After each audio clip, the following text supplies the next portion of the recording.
कि हमें आज़ादी के बाद संविधान मिला और शुरू से ही हमारे संविधान में यूनिवर्सल एडल्ट फ्रेंचाइज, सबके लिए वोटिंग राइट, ये प्रावधान शुरू से था, जिसके लिए दुनिया में बहुत सारे देशों को लंबी लड़ाई लड़नी पड़ी और हमें भी गुलामी के दौर में ये अधिकार नहीं था। लेकिन हमने देखा कि अधिकार संविधान में है लेकिन वास्तव में नहीं है। बिहार के भूमिहीन, गरीब, दलित वोट डाल नहीं सकते थे। इतना जबरदस्त सामंती एक पकड़ उस पूरे चुनाव की प्रक्रिया पर थी, वो दबदबा, उसके आगे कोई वोट डाल नहीं। इसका नाम दिया है वोटबंदी, क्योंकि बिल्कुल नोटबंदी जैसा ही दिखा। 8 नवंबर जैसे मोदी जी आए थे और बोले थे कि नोट 500,000 के बंद हो जाएंगे, उसी तरह चुनाव आयोग ने सर्कुलर जारी किया 24 तारीख को और कहा कि 25 तारीख से बिल्कुल जो पुरानी मतदाता सूची थी वो खत्म, नए सिरे से सूची बनाई जाएगी। और उसके लिए क्या तरीका लिया और क्या हो रहा है, सरकार कहती है कि एनआरसी में किसी का नाम हो ना हो हमें कोई फर्क नहीं पड़ता, हमें जिसके बारे में जो लगेगा हम किसी को भी ट्राइब्यूनल में भेज देंगे, किसी को भी डिटेंशन कैंप में डाल देंगे,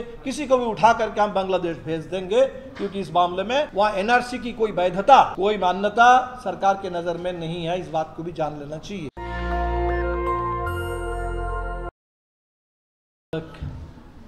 खास समय में और महत्वपूर्ण विषय पर आप लोग यहाँ जमा हुए हैं। जो भी मुद्दे हैं, इन तमाम मुद्दों को लेकर हम लोग लगातार लड़ रहे हैं, इसलिए नए सिरे से बहुत बोलने की ज़रूरत नहीं है। जो मुद्दा हमारे बीच में नया अभी आया है, मुझे लगता है कि उसी पर थोड़ी चर्चा हम करेंगे। अभी शंभू जी बता रहे थे कि भाई माले के 1 दर्जन से विधायक हैं बिहार में, सामाजिक न्याय के लिए समर्पित और बिल्कुल उन्हीं विचारों को लेकर के विधानसभा और विधानसभा के बाहर लगातार लड़ रहे हैं। ये कोई अचानक नहीं हुआ। हमारी पार्टी इसी लड़ाई को लड़ते हुए और इसी लड़ाई के लिए बनी थी। 70 के दशक में हम लोग 3 मुद्दों पर सबसे ज़्यादा जोर दे रहे थे, जिसको हम कहते थे कि लोगों के लिए डिग्निटी, ह्यूमन डिग्निटी, और साथ ही ज़मीन और मजदूरी का सवाल। उस समय हम लोग चुनाव नहीं लड़ते थे। 80 के दशक में हमें लगा कि हमें चुनाव में भी हिस्सा लेना चाहिए और इसी लड़ाई को उसमें भी आगे बढ़ाना चाहिए। और जब हमने ये सोचा, बात तो सही है कि हमें आज़ादी के बाद संविधान मिला और शुरू से ही हमारे संविधान में यूनिवर्सल एडल्ट फ्रेंचाइज, सबके लिए वोटिंग राइट, ये प्रावधान शुरू से था, जिसके लिए दुनिया में बहुत सारे देशों को लंबी लड़ाई लड़नी पड़ी और हमें भी गुलामी के दौर में ये अधिकार नहीं था। लेकिन हमने देखा कि अधिकार संविधान में है लेकिन वास्तव में नहीं है। बिहार के भूमिहीन, गरीब, दलित वोट डाल नहीं सकते थे। इतना जबरदस्त सामंती एक पकड़ उस पूरे चुनाव की प्रक्रिया पर थी, वो दबदबा, उसके आगे कोई वोट डाल नहीं सकते थे। और इसीलिए जब हमने चुनाव लड़ना शुरू किया, चुनाव बहिष्कार करते थे, वो बड़ा शांतिपूर्ण ढंग से हो जाता था, किसी को कोई फर्क नहीं पड़ता था। लेकिन जब लोगों को लगा कि ये दलित, गरीब ये चुनाव के मैदान में आ रहे हैं और अपने मुद्दों को उठाने के लिए आ रहे हैं, अपने प्रतिनिधियों को विधानसभा से संसद भेजने के लिए आ रहे हैं, तब जबरदस्त हिंसा। जब 1979 में पहला लोकसभा का चुनाव हम लोग लड़े थे, चुनाव जिस समय खत्म हुआ उसी दिन शाम को 22 लोग एक जनसंहार में उनकी हत्या कर दी गई थी। भोजपुर का गांव है दनवार बिहटा, 22 लोगों की हत्या सिर्फ इस बात के लिए कि इतनी हिम्मत, क्या वोट डाल देते हैं बूथ कब्जा को रोक करके।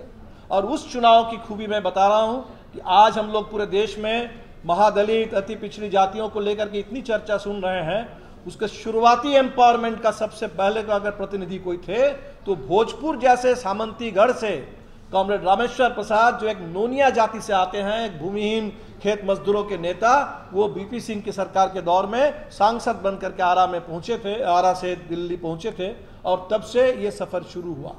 तो आज जो बिहार अभी देख रहा है, और मुझे ठीक लगा कि आप लोग बहुत गंभीरता से इस पर चर्चा कर रहे हैं, क्योंकि सवाल बिहार का नहीं है, सिर्फ इस चुनाव के लिए नहीं है।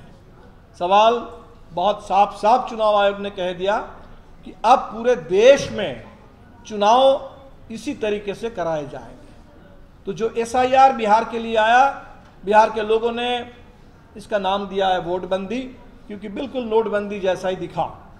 8 नवंबर जैसे मोदी जी आए थे और बोले थे कि नोट 500,000 के बंद हो जाएंगे, उसी तरह चुनाव आयोग ने सर्कुलर जारी किया 24 तारीख को और कहा कि 25 तारीख से बिल्कुल जो पुरानी मतदाता सूची थी वो खत्म, नए सिरे से सूची बनाई जाएगी और उसके लिए क्या तरीका लिया और क्या हो रहा है हम सब लोग देख रहे हैं। दूसरा, लोगों को ये भी बात समझ में आई असम में एनआरसी, और वो एनआरसी असम में 6 साल बाद 6 साल लगा करके सुप्रीम कोर्ट के निगरानी में 2 राउंड में एनआरसी बना, जिसमें 19 लाख लोग बाहर हुए। असम सरकार उसको भी मानती नहीं है। असम सरकार कहती है कि एनआरसी में किसी का नाम हो ना हो हमें कोई फर्क नहीं पड़ता, हमें जिसके बारे में जो लगेगा हम किसी को भी ट्राइब्यूनल में भेज देंगे, किसी को भी डिटेंशन कैंप में डाल देंगे, किसी को भी उठा करके हम बांग्लादेश भेज देंगे, क्योंकि इस मामले में वहाँ एनआरसी की कोई वैधता, कोई मान्यता सरकार के नज़र में नहीं है। इस बात को भी जान लेना चाहिए। लेकिन फिर भी वो जो एनआरसी असम में बना था 3 करोड़ 30 लाख लोगों के लिए, वो 6 साल लगे थे। और बिहार में जहां करीब 8 करोड़ मतदाता है, 1 महीने के अंदर, माने ड्राफ्ट एन्यूमरेशन जो है वो तो 1 महीना और कुल मिला करके उसके फाइनल करने में 3 महीने के अंदर ये बेसिकली एनआरसी बनाना चाहते हैं। और कल आप लोगों ने सुना होगा कि सुप्रीम कोर्ट ने जब इस पर सवाल किया चुनाव आयोग से, चुनाव आयोग अड़ा हुआ है। वो कह रहा है कि नहीं, ये हमारा अधिकार है, अधिकार सिर्फ नहीं हमारा कर्तव्य है, क्योंकि चुनाव हमें संविधान ने पावर दिया है कि देश में कौन नागरिक है और कौन नागरिक नहीं है ये पता लगाने, और सिर्फ नागरिक वोट डाले इसके लिए दिया है। इस बात को थोड़ा समझना जरूरी है। हमने देखा कि 2019 के 10 जुलाई जब मोदी जी दूसरी बार के लिए आए और उस समय संसद में सवाल पूछा गया था कि ये जो हल्ला होता है देश में विदेशी घुसपैठी, कितने घुसपैठी हैं, भारत के मतदाता सूची में कितने ऐसे केसेस चुनाव आयोग को मिले हैं कि जो फॉरेन नेशनल्स घुस गए हैं हमारे वोटर लिस्ट में। और उस समय रविशंकर प्रसाद थे विधि और न्याय मंत्री।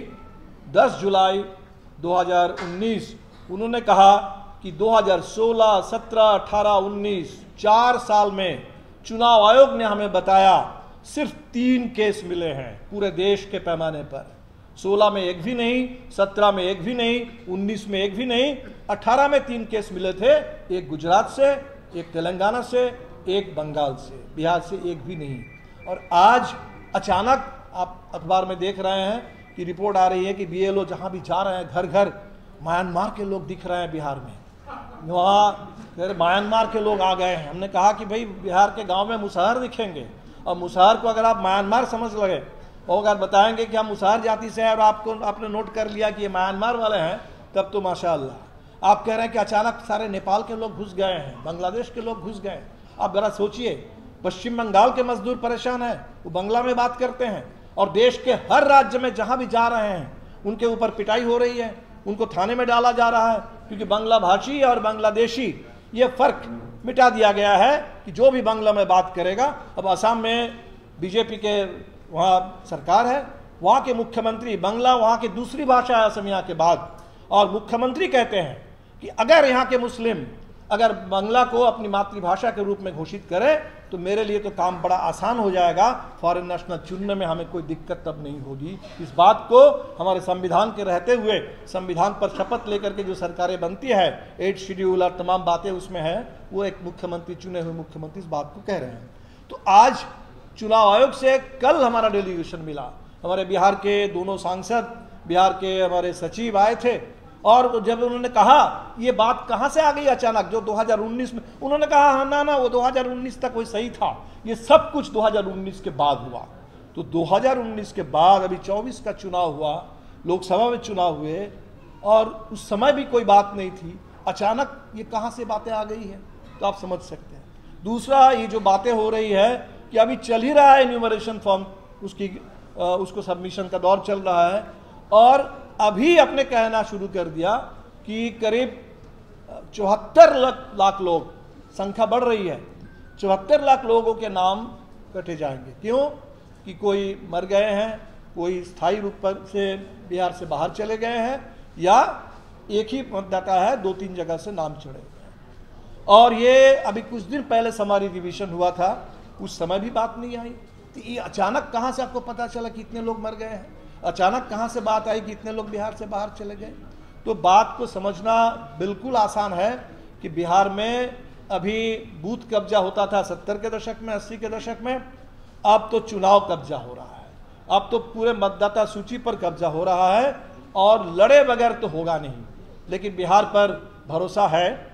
हिंदुस्तान में अगर किसी एक प्रदेश में बिल्कुल लड़ने की ये ताकत है, वो प्रदेश है बिहार, जहां लड़ करके इसको रोक दे सकते हैं। अभी आपने देखा होगा महाराष्ट्र में सब कुछ हो गया, सब हो गया, बड़ा आराम से कर लिया। सब कुछ हो जाने के बाद अभी लेख आ रहे हैं कैसे कैसे चोरी हुई, हमको बताया जा रहा है। लेकिन बिहार 24 जून को सर्कुलर आया, 25 जून हमने इलेक्शन कमीशन को चिट्ठी भेजी और हमने कहा कि ये वोटबंदी है। हमने देखा कि लोगों को थोड़ा सुनने में, समझने में समय लगा, 1 सप्ताह का समय लगा होगा, क्योंकि मोदी जी तो घोषणा नहीं किए थे। नोटबंदी की घोषणा मोदी जी आकर के टीवी पर किए, सबको तुरंत जानकारी मिली। ये तो चुनाव आयोग का सर्कुलर है। चुनाव आयोग का सर्कुलर कौन देखता है? राजनीतिक दल के लोग देखते हैं, जो चुनाव से जिनका सीधा वास्ता है वो लोग देखते हैं। आम जनता के लिए तो कोई चुनाव आयोग का सर्कुलर मायने नहीं रखता। और सुना होगा कि वो रिवीजन है, तो लोगों को लगा होगा कि ठीक है, घर घर आकर के कोई वेरीफाई करके जाएंगे कि हम जिंदा हैं कि मर गए, और आकर के कोई अगर डॉक्यूमेंट मांगेंगे तो चलो आधार है, वोटर कार्ड है, दिखा देंगे। तो इसलिए शुरू में हो सकता है 1 सप्ताह लगा होगा लोगों को इसको समझने में, लेकिन जैसे ही लोगों को बात समझ में आई, बिहार लड़ रहा है। 9 जुलाई जो मजदूरों की हड़ताल थी पूरे देश में लेबर कोड के खिलाफ, बिहार ने उसको वोटबंदी के खिलाफ चक्का जाम में तब्दील किया। और अभी 9 अगस्त जो भारत छोड़ो आंदोलन का दिवस है, 11 अगस्त बिहार के पटना में 7 हमारे नौजवान शहीद हुए थे तिरंगा झंडा फहराने में, और बिहार ने नारा दे दिया, चुनाव चोर गद्दी छोर। ये बिहार में आंदोलन का नारा बना है। और हमें लगता है कि इसी रास्ते से आप लोगों से यही अपील करेंगे कि हर संभव तरीके से साथ दीजिए, मदद कीजिए। और बिल्कुल ये आखिरी लड़ाई है। अगर बिहार की लड़ाई, बिहार में आज तक बीजेपी की इंडिपेंडेंट सरकार नहीं बनी और नीतीश जी को सामने रख करके उनके कंधे पे बंदूक रख करके निशाना चलाया गया। आज जो हो रहा है वो बिल्कुल आप सब लोग जान रहे हैं। कल से तो हल्ला सुन रहे हैं कि क्या धनखड़ जी की जगह पर कोई बिहार से ही आने वाले हैं क्या। कुछ भी हो जाए मुझे नहीं मालूम, लेकिन बात बिल्कुल तय है कि नीतीश जी अभी सामने है। वाजपेयी जी के लिए भी कुछ लोग मुखौटा शब्द का इस्तेमाल करते थे, तो नीतीश जी तो बिल्कुल वही हैं इस समय। और नीतीश जी को सामने रख करके पीछे से कोई खेल चल रहा है जो ऑलरेडी बिहार में दिख रहा है बिल्कुल। तो इसीलिए बिहार को बचाना मतलब देश को बचाना। संविधान पर हमला हम लोग कह रहे हैं, इतने दिनों से बात कर रहे हैं। संविधान पर हमला वो सोशलिस्ट और सेकुलर 2 शब्दों पर हमला नहीं है, उसके सॉवरेन और डेमोक्रेटिक पर भी हमला है। और अगर आम आदमी को समझना है तो वोटिंग राइट सबसे पहला जुड़ाव जो नागरिकों का बनता है, आम हिंदुस्तानी का बनता है संविधान से, वो वोट के माध्यम से बनता है। और वो वोटिंग राइट अगर खतरे में हो तो इससे बड़ा कोई जीता जागता उदाहरण सबूत हमें नहीं चाहिए कि संविधान आज खतरे में है। इस बात को अगर लोग समझ रहे हैं तो संविधान जहां से शुरू होता है, we the people of India, किसी और ने नहीं दिया है हमें संविधान, किसी धर्म ने नहीं दिया, किसी आसमान से नहीं गिरा। जनता के आंदोलन से, आज़ादी के आंदोलन से, विद्रोहों से, संघर्षों से और बाबा साहब अम्बेडकर जैसे नेताओं के पहल पर ये संविधान मिला है। तो we the people of India फिर एक बार आगे आना होगा और बिना किसी भेदभाव, धर्म कुछ भी हो, भाषा कुछ भी हो, जाति कुछ भी हो, बिना किसी भेदभाव उस संविधान के पक्ष में खड़े होकर के देश की आज़ादी और इस संविधान की रक्षा करनी होगी। तो बिहार एक सच में बहुत बहुत बड़ी लड़ाई है। और मुझे तो लगता है अगर 75 के इमरजेंसी आने से पहले 74 में अगर बिहार ने इसको भांप लिया था और इतना बड़ा आंदोलन खड़ा किया था, और आज अघोषित लेकिन स्थायी आपातकाल के दौर में बिहार निश्चित तौर पर चुकेगा नहीं। इसको समझने में हम सब लोग अगर साथ देंगे तो ज़रूर हम लोग लड़ेंगे और जीतेंगे और इस पूरे वोटबंदी की साजिश को पूरे देश में नाकाम करेंगे। नेशनल दस्तक की आपसे गुजारिश है कि अगर इसको बचाना चाहते हैं तो नेशनल दस्तक को सब्सक्राइब करने के लिए रेड कलर के सब्सक्राइब बटन को दबाएं, फिर बेल आइकन की घंटी दबाएं। नेशनल दस्तक को बचाने के लिए बहुत जरूरी है कि हर खबर को शेयर करें, लाइक करें, कमेंट जरूर करें।